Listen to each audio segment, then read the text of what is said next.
Alrighty then, we are in the home stretch, folks, and I actually have footage for all these ones. So let's get going. Hotline Miami. Great game. I've always heard of it, and so many times I've seen other games compared to it, or at least brought up in the discussion of. I got it for super cheap, and it was well worth the money. As someone who was in school through the early 2000s, this game felt highly nostalgic despite it being my first time playing. It really took me back to the era of playing flash games on the school computers. Shout out to Heli Attack 2.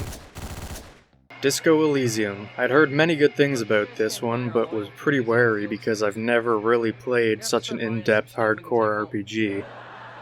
First time I played it, I died within the first 5 minutes by having a heart attack trying to turn the ceiling fan on. It was a very good game.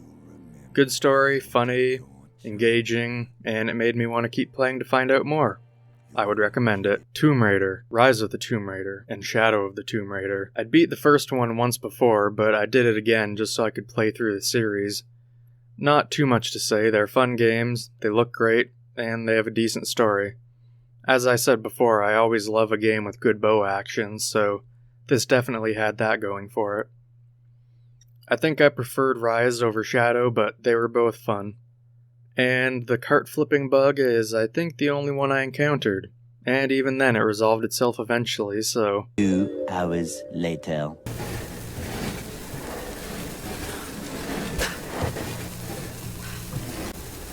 Right Memory. This one was pretty different. It was made by one dude using the Unreal Engine. Combines futuristic and historic settings, different powers and abilities, and it has interesting, fast-paced, first-person action.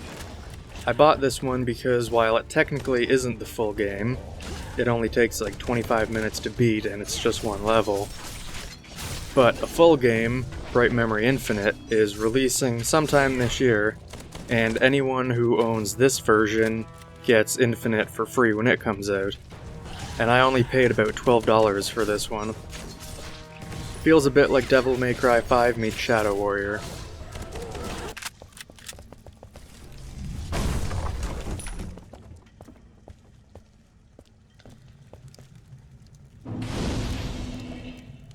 Nier Automata.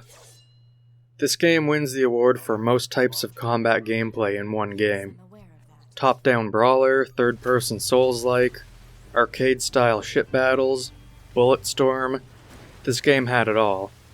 I'd tried before and couldn't get into it because it just felt a bit too bleak and empty to keep my interest. But this time I played it all the way through with all 3 characters. I think I got like 6 or 7 endings, which would typically sound like a lot, and I guess it is, but the game does have like 26 different endings. Either way, it was very fun, and the combat, whatever form it takes, is the clear winner. Sunset Overdrive. Totally awesome game. I had never played it before because I never had an Xbox One. But I kept seeing this game recently on lists of the most underrated games of the generation, so I figured I had to check it out. And I am glad I did. Story is amusing, the weapons are okay, and the visuals are good, but the clear winner is the gameplay, specifically the traversal. The basic rule of thumb in this game is that if you're stationary, you're doing it wrong. Once you get a handle on the grinding and the bouncing, and you start getting movement abilities like dash, it is very easy to make it from one side of the map to the other, having never touched the ground. I very rarely use fast travel in this game just because it was so much fun to get around. I also really appreciated all the different goofy animations when you respawn from death. There were so many random ones that you never really knew what to expect.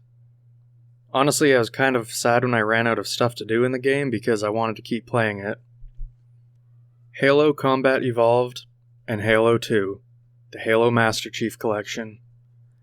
Alright, well, it's been about 4 days since I started writing these lists, and I have beat 2 more games since then. So I'm not going to bump the number up, and these don't count towards the 56, but I figured it was worth mentioning. Pretty sure everyone knows all about these games by now, especially since I was pretty late getting the Master Chief Collection. Halo honestly took a bit more effort than I would have assumed to get into, and Halo 2 made the updates way more evident. Once I accidentally realized that you can switch between the new and old graphics on the fly, I was checking every 5 or 10 minutes to see what it looked like. It was truly impressive how much they have updated the graphics on the Halo 2 cutscenes especially. I do have to say though, I kinda miss the pink glow the old energy swords had.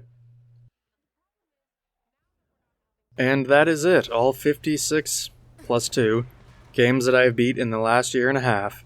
Still a handful in the backlog that need to be played, but sadly that list is going to start growing yet again.